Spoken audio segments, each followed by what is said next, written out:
I'm gonna get back to that story, Sonny.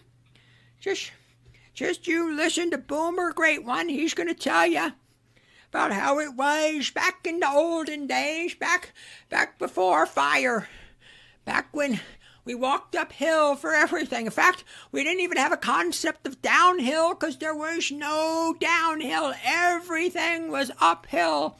We thought that was normal. We didn't even have a word for it because there was no alternative. It was uphill all the time. You just need to reach down and grab yourselves by your bootstraps and pull yourselves up, Sonny. Because when I was your age, I bought a house for $25,000. And I made that money on my paper route and bussing tables at the local cafe. And if I could do it, you can do it too. You just need to reach down and pull yourself up and just buckle up there, buckaroo. God, I hate boomers. We have a temporary fix to the audio issues. Hopefully this is coming on all right. And I am waiting on car communication this morning to come here. So this might be a two-parter if I have to be interrupted, because this might be a long, meandering, rambling one. So for your mental health, no joke, for your men's mental health, let us explain how all relationships, I don't mean romantic ones, any human to human relationship should work, or how it has to work. This isn't a should, this is how it must work. Whether that's a friendly relationship, a business relationship, basic, even conducting a conversation. Okay, give you a perfect. You have a question that only the world's only professional asshole can answer. Only America's older brother can answer it. And so you go to assholeconsulting.com. Cappy, I have a question, money, father, dating, whatever. And then there is this very clear and honest exchanging of what the other person, both parties to the other party, wish to get out of this transaction. Cappy, I have a request. I say, oh, thank you for your request. I require money to answer your request. This isn't crazy. This isn't absurd. This is how people make a living. And then you either agree to the price or you don't. You pay me the money, and we're just going to assume, like sane, functional adults, that I will deliver the product.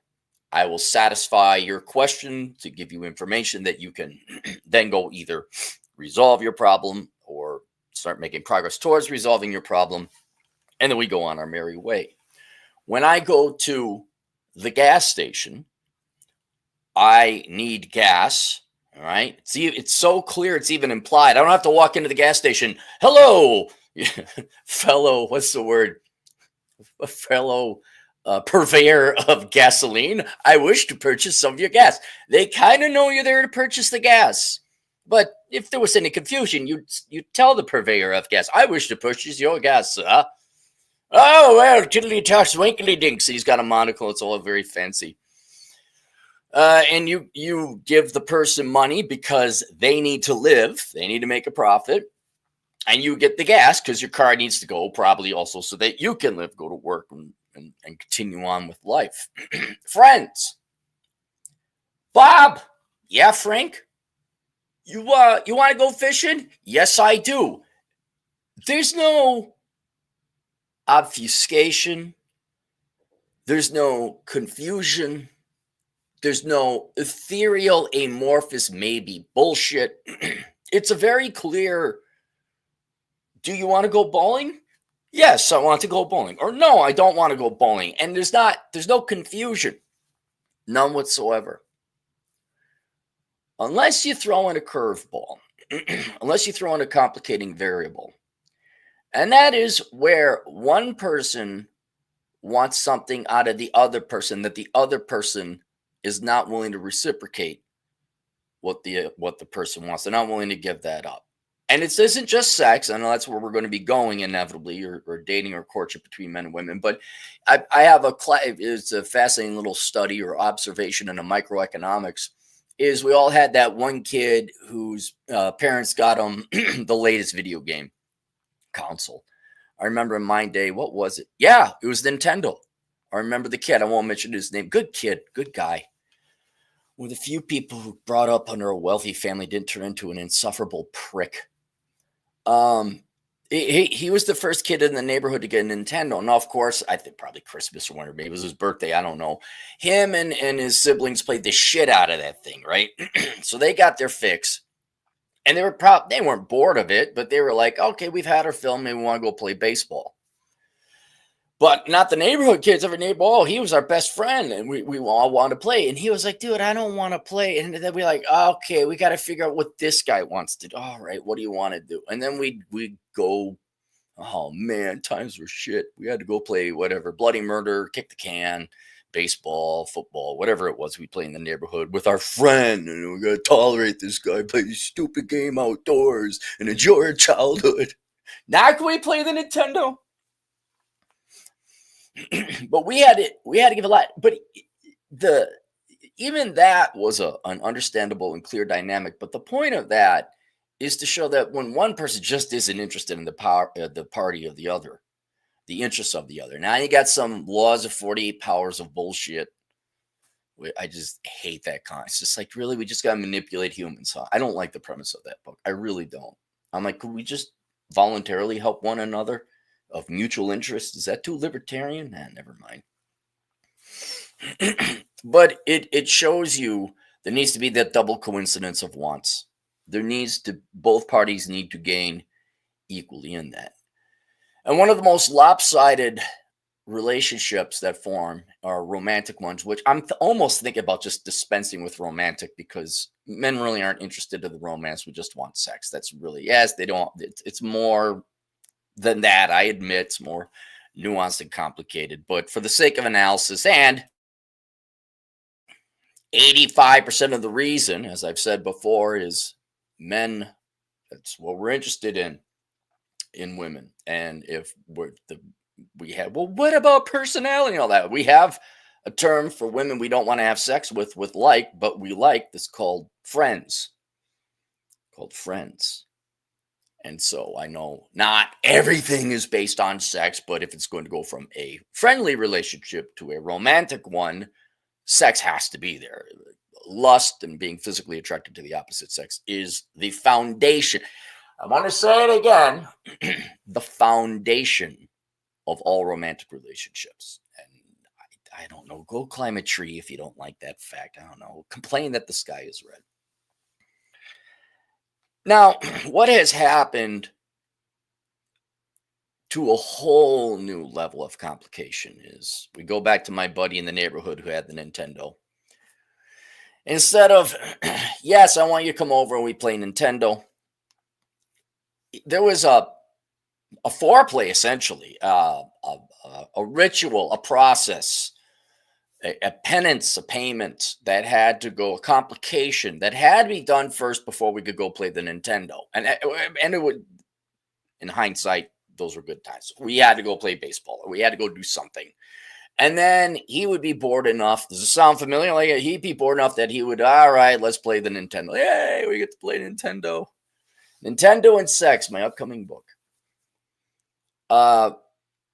There was a little bit of a complication up front in that transaction, but nowhere near the complication that women have now put forth in front of men in order to have sex. Because I'll say it, we're just based on the numbers and research I pulled together, women have like a ninth of the interest, a ninth of the sex drive, if you will, that men do. And I don't know how it evolved. And we could say it's been around for so long that it's just nature. I'm not trying to figure out how these complications came out, but there are tremendous hurdles and complications and foreplay. And not the fun kind. I'm talking formalities, hoops, hurdles, tests, more tests, standards, and above all else, like this amorphous, intangible bullshit that men have got to figure out, unlock a Gordian knot of tremendous and variable hurdles to untie, whether it's tangible, which I don't have a problem with that. Well, I like you to be in physical shape and you got to make money and okay, put on the clothes or have a fancy car. Life say, well, I'm not getting a fancy. I know that, but at least you get a fancy car. That's clear. But you want to see amorphous psychological bullshit, which I think is 100% legit and real. All this pablum, all this amorphous bullshit that has arisen in terms of making the women feel right, whatever that means, that's intangible. It's changing.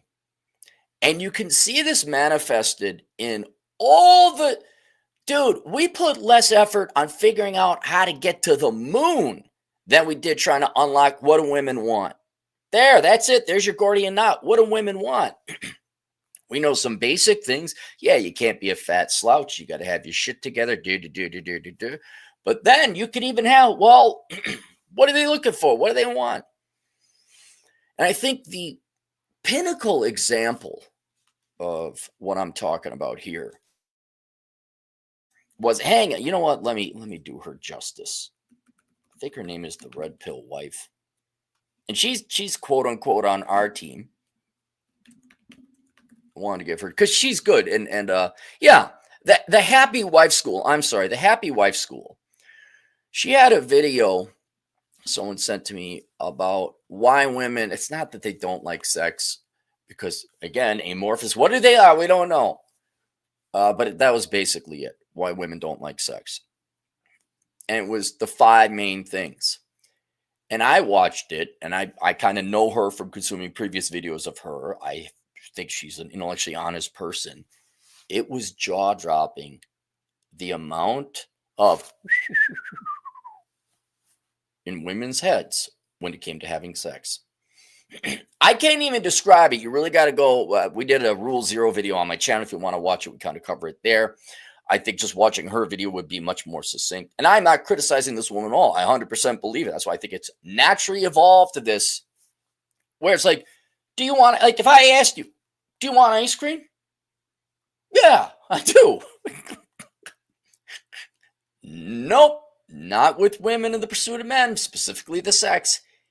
It is such a clusterfuck of mental fuck-uppedness and craziness and anxiety and delusion and second guessing and triple guessing and taking something where it's like, look, lady,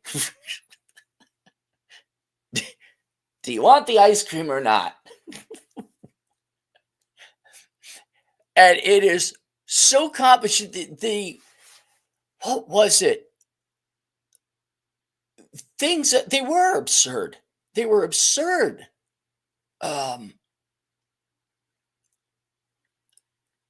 The one that threw us all for a loop was, we just keep giving and giving and giving ourselves to our family. I don't think she was complaining for complaint's sake. I think she actually believed that there's nothing left to give, and it feels like we're giving a part of us.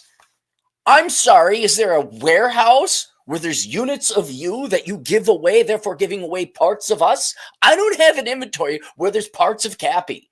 Oh, I gave a piece of myself away. I'm just saying I wasted time. I have a finite time.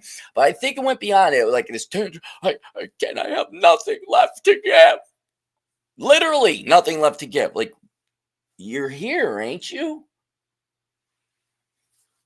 I mean, really, could you imagine if we applied that when my friends is, hey, do you want to play? Hey, I got to get it right. I got to get the consistency right, the parallels right. If we went up to our friend like, hey, do you want to play Nintendo? Here's this 12-year-old kid who's got all of his life. I keep giving and giving to my family. I have nothing left to give. I can't play Nintendo. Yeah, you can. It's right there. You turn it on. And not to be cross, I can't. No, you can. You're right there. You're not dead. You're still physically attractive. Well, what? Oh, what do you mean you can't? And right now, no doubt, 100, and I don't think They're bullshitting it all. Right now, there's every woman, you don't understand it. Da, da, da. You're right. You're right. We don't. And we don't have time. And we don't have the patience. And it can't be figured out. I, no doubt, 100% believe in many women's minds, there is tumult, as Rush Limbaugh would say, tumult and chaos. And just watch this gal's video. That was the one thing that we have nothing left to give. And we're so selfless. That was another one. A second one is we're afraid you're not going to like it. And you young boys are like, no, what you what's precious about you young boys is you think there's some kind of reasoning with this. Like there's a lot. The Nintendo's right there. Just turn it on. No. Whereas the whole amorphous mentality and because it's all in your head, fuck upness. Yes, it's fucked up and all that, but it's very real. But you're not going to solve it. It cannot be solved.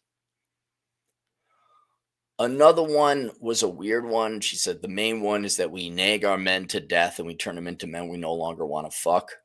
And I'm like, well, and there's another perfect premise, an erroneous premise. Why did they do that, Aaron? It doesn't matter. They do it. They're compelled. They're compelled. And it's incumbent upon men to use this great word called no. And if you don't like it, there's the door. That's one word. It's in the dictionary. Look it up. But the faulty premise, the erroneous premise, is that somehow this is acceptable behavior on the part of women to critique, criticize, and nag their husbands or significant others into obedient little Democrat bitches and soy boys who, yes, and then she literally says to men we don't want, well, she didn't say fuck. She said into men we no longer find attractive and don't want to have sex with. But let's use that. I mean, there were two or three others. All I can't remember because they were so amorphous. Let's take this fifth and the most important one, which I don't know. I never really let it happen to me with the current girl I got. Let's take that. Women, for whatever reason, are genetically, biologically, uncontrollably. They are just gonna and they're going to try to beat you down and emasculate you and get you to the dish, whatever other bullshit. They're going to get you to be their obedient slave, not the husband or the rebellious guy they were attracted to and wanted to fuck. And you guys, the correct practical answer is, you got to stand up to her. You got to tell her no. You got to be willing to walk away. You have a conversation up front. I no doubt that is the practical solution. I ask unto you, fellow man of the internet. I have a question. Philosophically, why do we have to do this in the first place? Right? The answer is, well, okay, you have to because they're presenting that issue. All right, we'll do part 2 here in a second. I will see you guys in a little bit later. Toodles.